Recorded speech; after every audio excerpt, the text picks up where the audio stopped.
Hello mga tropa peeps, this is your Basudenyang Win, and together, let's have fun!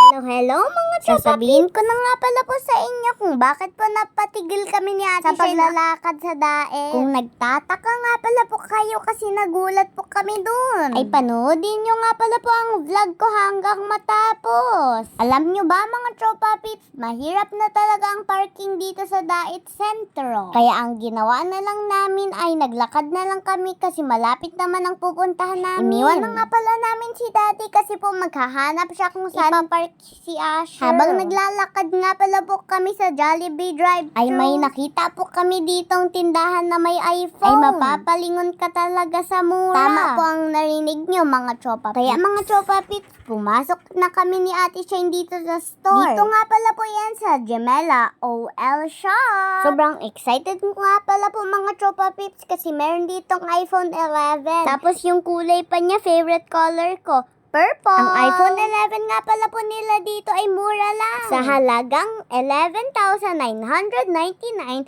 may iPhone ka na. Meron nga din pala sila dito Android phone. Meron din po silang installment. Kaya ano pang hinihintay nyo mga tropa peeps? Sugod na! At abagan din natin yung kanilang grand opening. Excited nga pala ako mga tropa peeps kasi madami daw silang mga promo. Kaya hanggang dito na lang po muna. Abangan nyo pa po ang more fun and more adventure videos ko. Kaya po yun lang. Maraming salamat and stay tuned and see you in my next vlog. Mwah! God bless!